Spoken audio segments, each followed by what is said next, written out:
Long story short is we need better refs. Unfortunately, people are not calling their hits, especially in the heat of the moment, whether they're not just calling them at all or not even feeling them. There's a laundry list. Or refs are being biased. Or refs are being biased. There could be those some toxic ref. You can have toxic players, but you can also have some toxic refs. Where I feel like that if the community got in and just helped out with that, if you want to grow the sport, help. That's all I would say we need at this point. I know we talked about in the past, which is still a bias thing, so it would be pretty rough, but I think it'd be the best way to do it is have a teams help out with the reffing. I know that that's probably going to be frowned upon to the fact of that's bias. Oh, I want this team to win, not that team. So I'm going to call these hits. You're going to have that, but that's the same way as the refs are now. I don't want that team to win. I want to have this team. They have their personal preferences. So I feel like that if you can at least get more eyes on it and hope that they're good, true eyes, more eyes are better than none. So I feel like if you can get maybe some teams involved or more people involved, I think that could really help our sport. I think you can make a difference. I agree with Dylan. I would agree. Actually, I was playing Call of Duty with him the other day when we was on Twitch, and he asked me. This was kind of questions he was popping off me and another guy. And my whole thing is, man, what does I agree. The community is what we need, and it's going to take all the big name guys. And I don't even really consider us a big name. Some people would. I don't.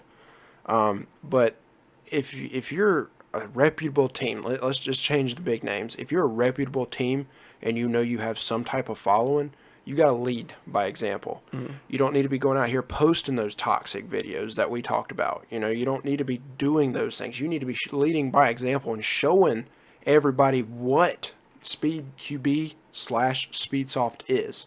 And if you do that, then these younger kids that are coming up, younger teams, they'll look at you because they look up to you. They'll say, man, that's what we need to do. And then eventually the trend will kick on, and then we actually might get a little bit more recognition for what is being done. Mm-hmm. I mean, the DreamHack thing, when those guys went out there 2 years ago? Mm-hmm. That was huge. Yeah. That's never been done, and that was a step in the right direction. That means people are starting to notice us. People are starting to notice what the sport could be or is.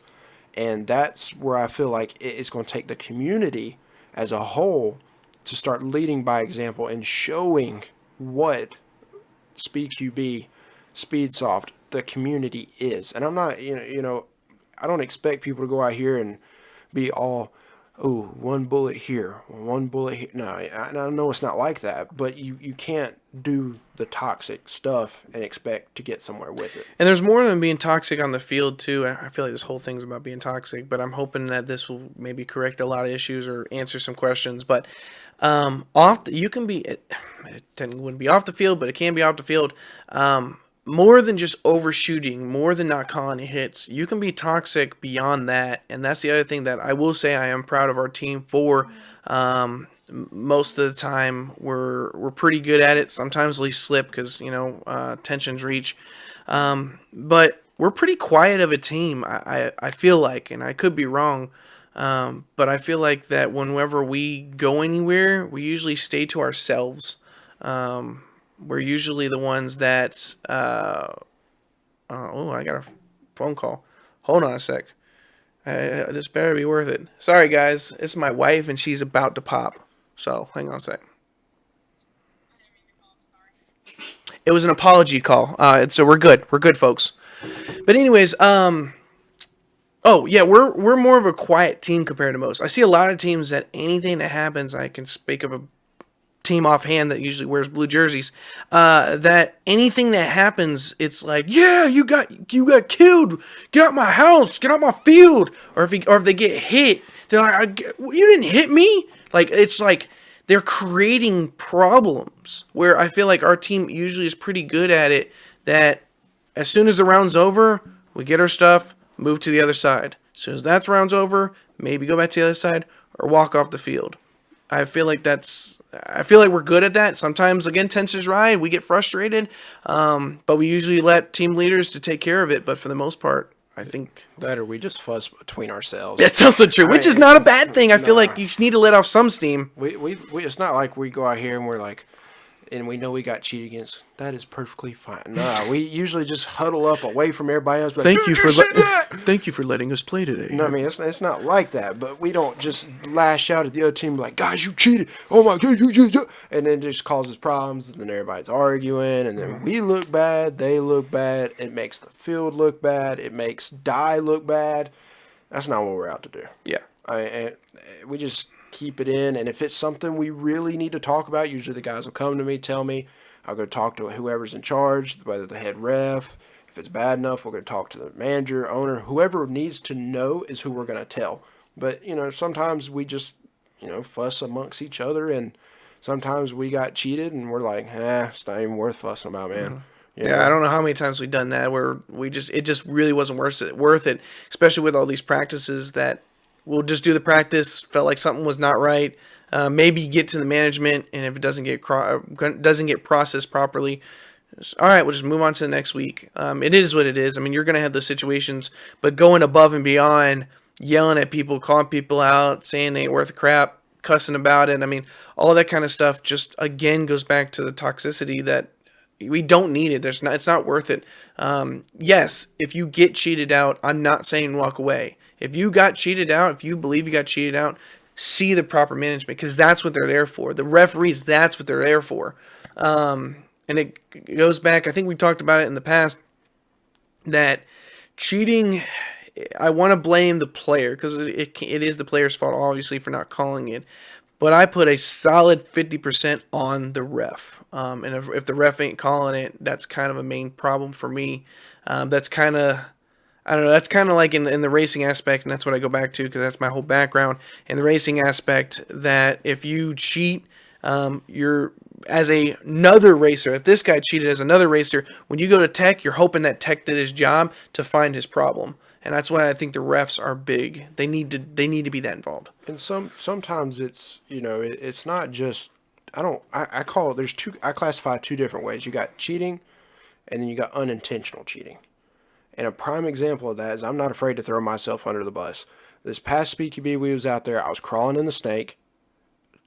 Somehow, I'm not even going to get into that topic today, I got shot in the back of my foot on the bottom of my sole.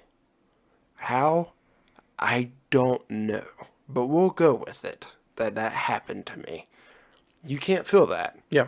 Or if you're getting there and somebody shoots you in your tank, you can't feel that. Mm-hmm. But this past weekend at public play, pop somebody in the mask, you may not feel that, but it's very evident you just got popped because your ears ring if you've ever been shot in a mask. You hear it, it's loud. You get shot on your arms, your chest, any of that. It's kind of hard to argue. Yeah. But, I see the refs, and sometimes I feel like I've been called out, playing on the SpeedQB field, and I never got shot. It happened at one of the tournaments. I was behind the bunker, reloading a mag, and somehow I got shot, apparently. But I was behind the bunker, probably not even, I usually I'm real tight on that bunker because I know cross fields can see me if I step back off of it. Tight on the bunker, reloading, and I got my gun up to go here. Didn't even come back around the corner yet. Ref goes, "Hey, you just got hit. Hit you in the arm." Dude, what? And then he said, "You got hit." And I just said, okay. That goes back to not being toxic. I'm not going to sit there and argue with the ref. I'm just going to go out. Yeah. And then if it's something that causes us to lose the whole thing, then I will step in and say something. But you got refs that will call. I feel like they call stuff just to say they're calling people out and acting like they're doing a job. But then you got some refs that are legit. Yeah. And this isn't just SS. They've got some good refs. I'm not saying they're bad refs. They've got good refs. But this is any field. And this is not just a Georgia thing, a South Carolina thing, or a Cali thing. It's everywhere. Yeah. And if you talk to them, you hear it. What's your thoughts on, when we're on that topic, what is your thoughts on, it's weird, SpeedQB has their rules and how they have it set up, but it feels like it always changes, or it's per field and how they have it. But I saw it a lot at Project N1 that during the match, everything went down, that round was over, they called out a specific player, and they said, this player cheated, that round's canceled, it goes to the other team. And it goes back and forth. Do you like that, or Do you like at SS? They're usually known for doing it. Is you'll be playing, and they'll walk up to the guy and be like, "Hey, you got hit. You're out. You're out, or step off the field, or whatever." Or do you like it that way? Do you rather like? What's your thoughts on it? How do you win if they're not pulling the cheater? So I like it that they pull them out. The only thing I will say is I will like anything as long as it stays consistent. Don't pull the player out. Certain, like, this time we go up there, they may pull the players. Next month we go up there, they may not pull the players. I don't care what they do. I just want it to stay consistent throughout. And that's how I look at it. Either way, I see the pros and cons to both sides. I see the pros and cons for the refs getting possibly lit up. I see, the pros of getting the cheater out so that team can win. I don't care what you do, just do it every time.